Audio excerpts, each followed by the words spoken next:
Olá, pessoal. Estamos aqui para dar continuidade ao nosso ciclo de aulas gravadas.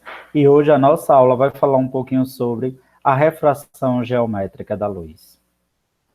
A primeira coisa que devemos lembrar são os princípios da óptica geométrica, que, independente do fenômeno que esteja a ocorrer, eles sempre serão válidos. O primeiro princípio é a propagação retilínea da luz. Lembrem que no meio homogêneo e transparente, a luz sempre vai se propagar em linha reta. O segundo princípio é o princípio da reversibilidade do raio luminoso. Então, olha aqui, ele tem que o caminho seguido pela luz, ele vai depender do sentido de propagação. Então, você tem aqui esse feixe, se você conseguisse colocar um feixe onde está essa imagem aqui, você tinha que a formação sairia bem nesse ponto. E o terceiro e último princípio é a independência de raios luminosos. Um raio de luz a cruzar com o outro não interfere na sua propagação. Eles se coincidem e continuam seu caminho. Então, é importante estudar como a lei da refração.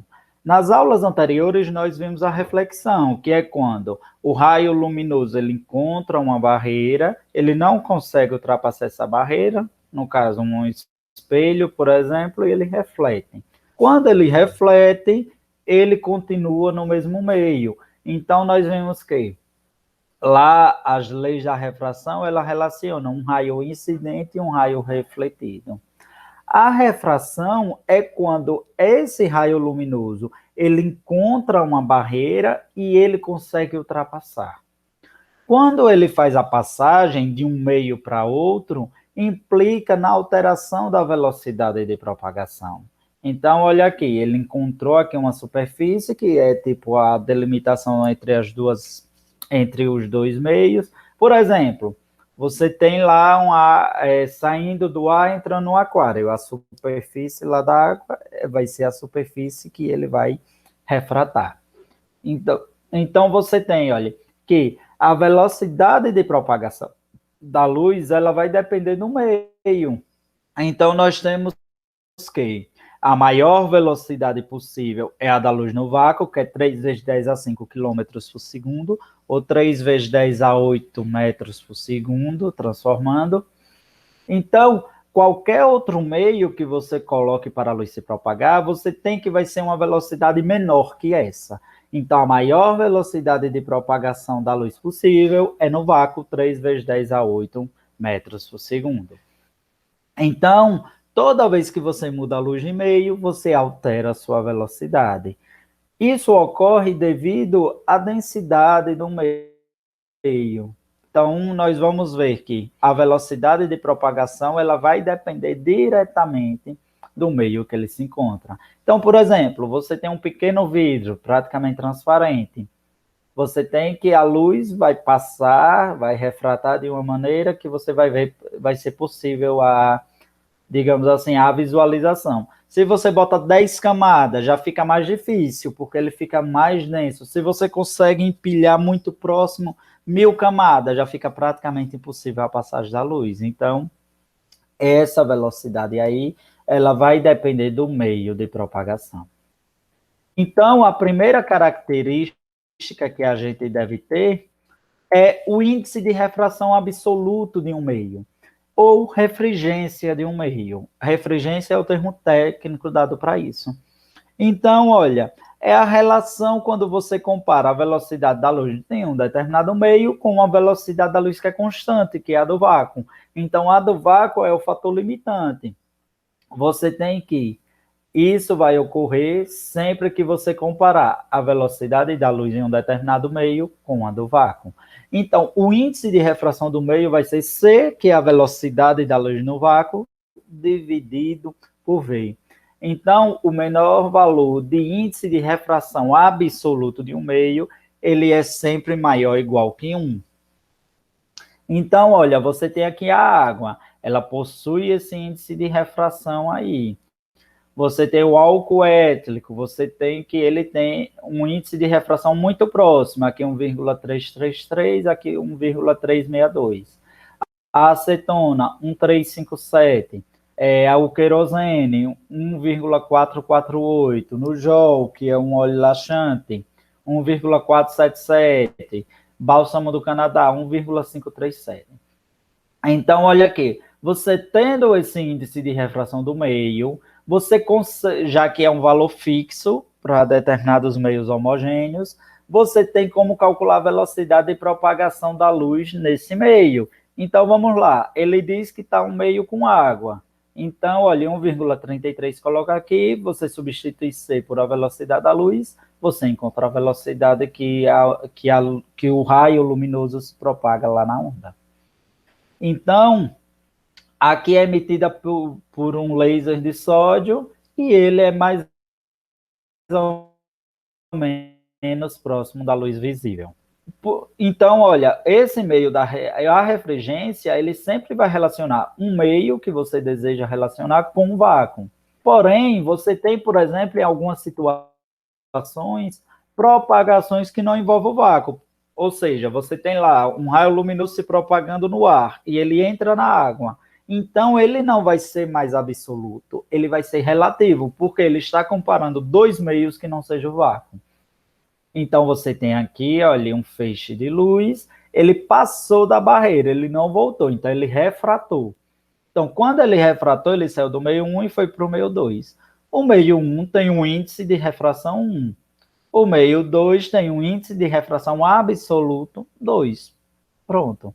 Então, o índice relativo de 2 em 1 vai ser invertido, olhe.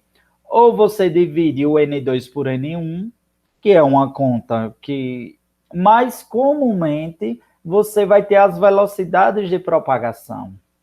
Então, você tem, olha, V1 sobre V2. Então, o índice relativo de refração entre os meios 2 em 1 vai ser N2 dividido por N1 ou V1 dividido por V2. A velocidade é invertida. Aqui está mostrando como faz a conta. Multiplica meio para os extremos e cancela o C. Então, o índice de refração relativo, ele vai relacionar a velocidade de propagação em dois meios que não são o vácuo. Então, você tem aqui, olha, um raio incidente, que é o que chega na superfície, tem uma reta normal aqui e forma esse ângulo aqui. Então, olha, o raio incidente e a reta normal forma entre si o que nós chamamos de um ângulo incidente. Esse ângulo incidente, ao passar de um meio para outro, ele forma também, ele mostra também como será o comportamento do raio refratado. Então, você tem, olha, que a refração da luz, ela pode ser acompanhada ou não de um desvio na sua trajetória. Então, olha, ele vai depender do ângulo de incidência. Quando você tem dois meios muito próximos, esse desvio ele é muito pequeno. Quando você tem dois meios, como por exemplo, o ar e o outro meio lá é o bálsamo do Canadá, que já tem de 1 para 1,5, você vê esse desvio muito claro. Do ar para a água, você já vê. Um exemplo claro, você pega um copo transparente, coloca água até certa altura e colocar um lápis dentro, uma caneta ou algo que você tenha reto. Você vai ver aquela quebra ali que nós chamamos de refração.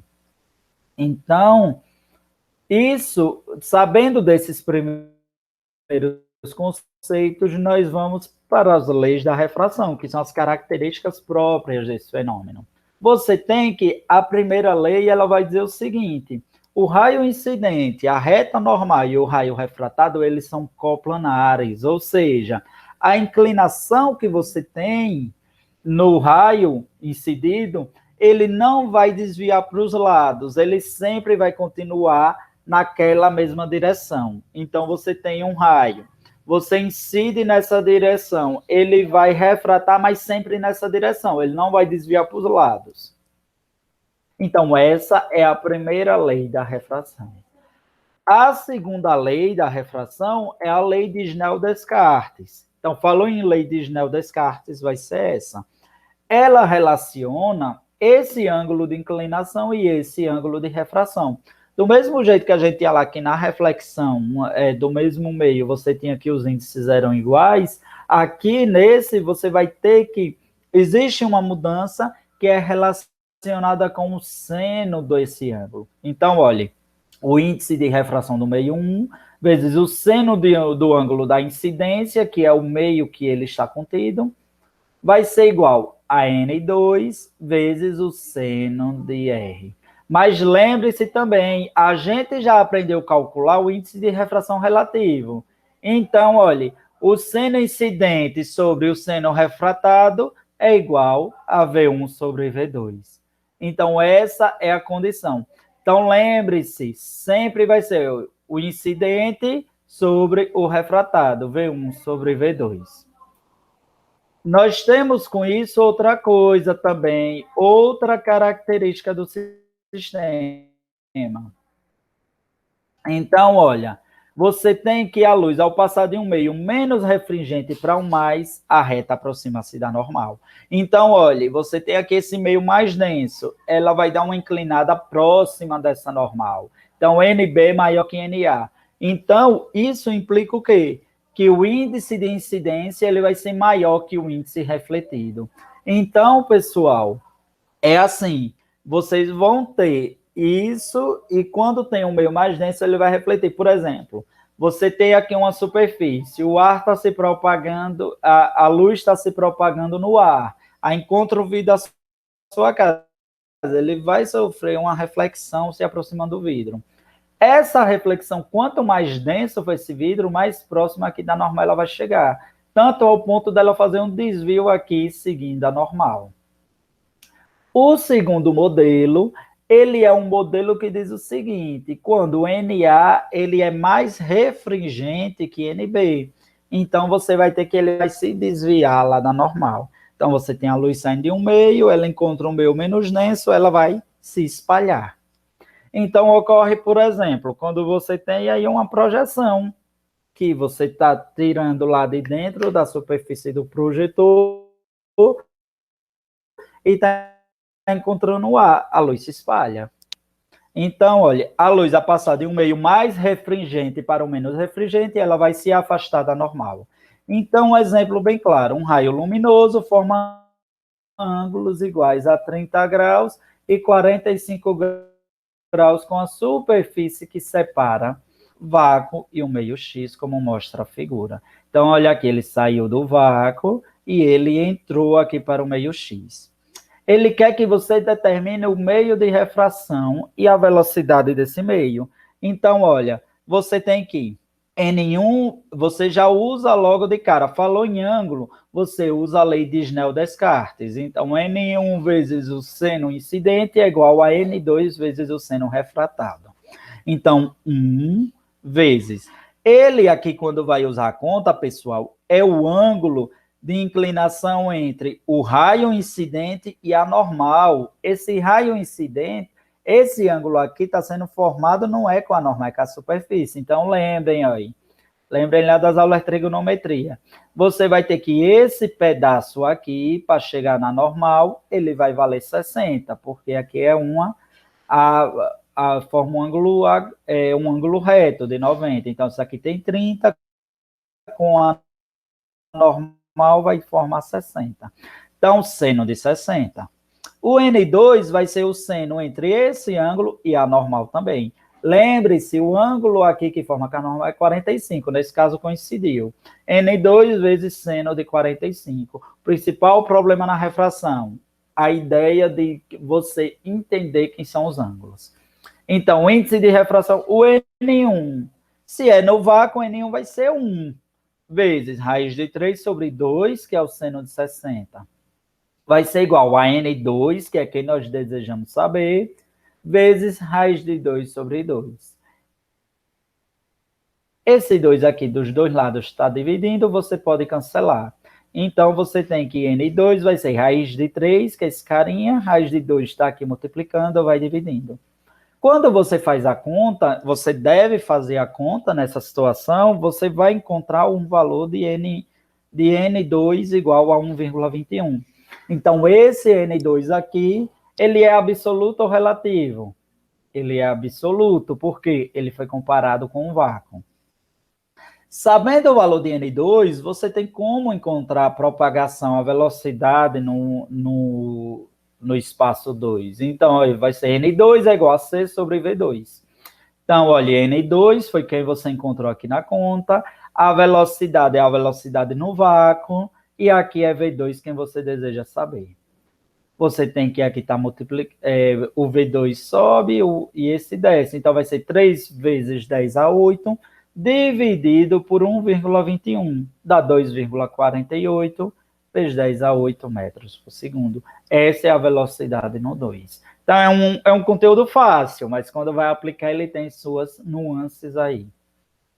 Sabendo disso, nós podemos estudar alguns fenômenos relacionados à refração.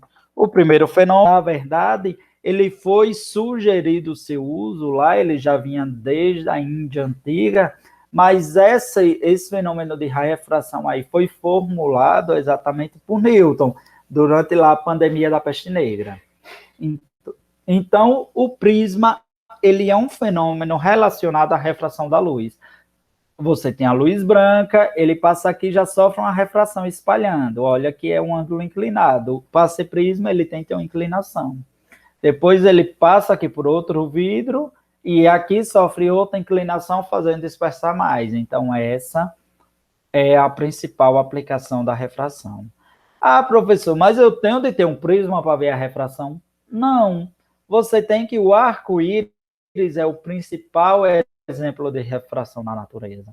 Então, você tem um raio luminoso branco que vem lá do Sol, encontra gotículas de água, ele entra na gotícula de água, bate, volta. Quando ele sai com inclinação, você tem que, é o que nós chamamos de refração. Então, ele sofre reflexão e refração.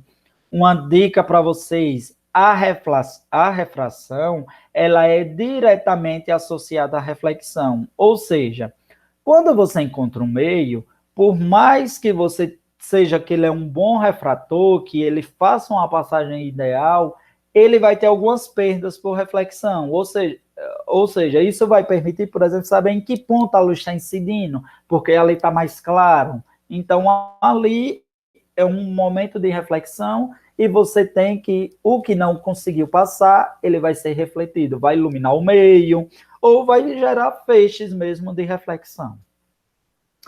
Então, olha, a posição aparente é a principal forma de cair, digamos assim, questões em vestibular. Então, você olha aqui essa piscina. Essa piscina é em degraus, é uma piscina funda, digamos assim, por volta de seus 2,5 metros, e nós temos que a refração, como a forma que você olha, devido à refração ao passar sair no meio, você tem a ideia que essa piscina seja menos profunda do que o que ela realmente é. Então, a posição aparente, ela dá muito dessa ideia. Ou seja, você tem uma estrela real que está em um determinado ponto e você tem aqui, ao passar essa luminosidade aqui, dá a ideia que ela está nessa posição. E quando você olha, é como se à sua frente tivesse bem distante uma estrela e ela está inclinada alguns graus para a esquerda, para a direita, para cima, para baixo. Ela não está naquele ponto. Então, a posição aparente do meio, a posição aparente da estrela é aquela, mas você tem que existe uma inclinação. Então, olha, posição aparente do Sol, a mesma ideia. Você tem a luminosidade vinda do Sol. Quando você chega, você tem que essa mudança. Então, por isso que ao entardecer, você consegue ver uma luz avermelhada, porque é aquela inclinação do Sol para a superfície que você está, avermelhada, alaranjada, amarelada, dependendo da época do ano. Ela vai depender, essa inclinação, ela vai dar uma refração de parte da luz. Parte da luz vai refratar e você vai ver ela só o pedaço do espectro vermelho. Então, aquele pedaço que você olha é vermelho, em um lugar já vem mais alaranjado, de outro já vem mais amarelado. Essa é a ideia da refração no nosso cotidiano. Outro exemplo, você tem um vasilhame aí com água. Esse vasilhame com água, você coloca um elemento lá dentro, esse elemento vai aparecer como se estivesse quebrado ou fora de trajetória. Então, aqui você está olhando em cima, mas se você olha de frente o elemento, você tem como se fosse um pequeno desvio. Então, um termo que vai ser muito comum vocês encontrarem em questões de refração da luz é o dióptero plano. Dióptero é um sistema formado por dois meios homogêneos e transparentes, separado por uma superfície plana. Então, olha, o ângulo de reflexão total é um ângulo onde nós temos essa característica. Você tem aqui por exemplo, essa passagem do meio, você tem um ponto, um ângulo, onde será o ângulo de reflexão total. Então, olha, você está dentro fora de uma piscina e coloca lá o que nós chamamos de um laser para dentro da piscina. Ele vai apontando posições da piscina. Porém, se você conseguir colocar, vamos dizer assim, o laser paralelo à superfície da água, ele não vai entrar na água, ele vai refletir totalmente. Então, tem um ângulo que é o ângulo limite de refração. O ângulo limite de refração é o ângulo onde a luz vai parar de mudar de meio e ela vai começar a ser refletida. Então, por exemplo, olha, você tem aqui, você aplica nesse ponto laser, ele vai refratando normal, até um limite, quando chega que você se aplicasse aqui paralelo, ele simplesmente ia refletir ou não iria passar de um meio para outro. Então, olha, o raio incidente, incidindo, ele vai refratando até chegar a um limite de inclinação. Quando ele chegasse nesse limite de inclinação aqui, não seria mais interessante você ter esse meio refratado. Então, quando vai chegando aqui, ali próximo desse ângulo, começa a ter feixes sendo refletidos para aquela posição. Então, você tem é o que nós chamamos de reflexão total. Então, olha, essa luz só vai ocorrer quando o meio passa de um meio mais refringente para um meio menos refringente. Então, você tem lá, está dentro d'água, a luz está se refletindo lá dentro, você está conseguindo ver. Ali já é reflexão. Então, o que eu quero que vocês entendam é que a reflexão e a refração, elas são dois fenômenos que elas são muito associados. É muito difícil você ter somente uma reflexão ou somente uma refração na natureza. Então, olhe, uma principal utilização da refração é a fibra óptica. Então, ela apresenta uma reflexão total lá dentro. Então, por isso que geralmente a internet via fibra óptica, você tem que ela chega mais rápido e com um sinal melhor.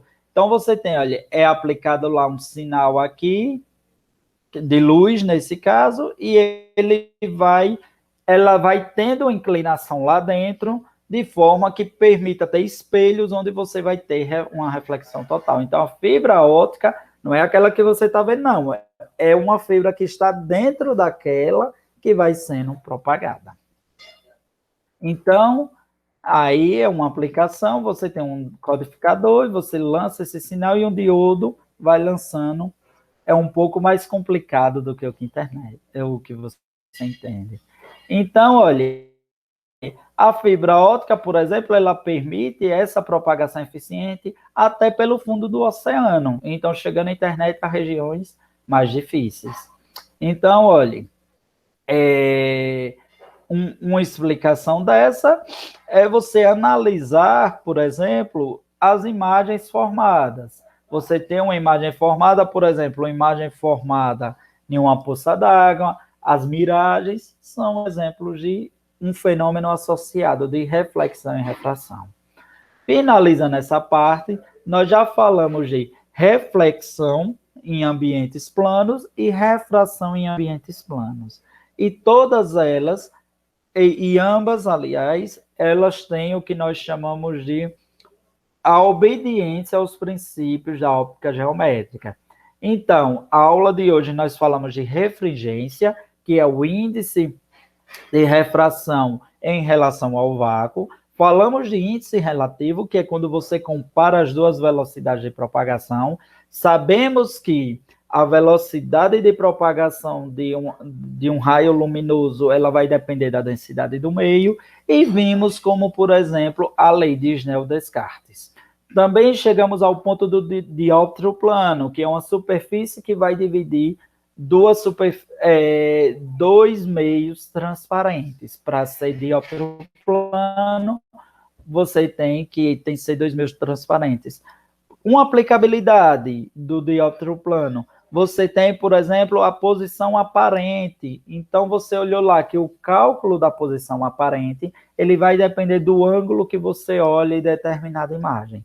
Sabendo disso, nós finalizamos a aula de refração, e também saibam que reflexão e refração são dois fenômenos que ocorrem associados.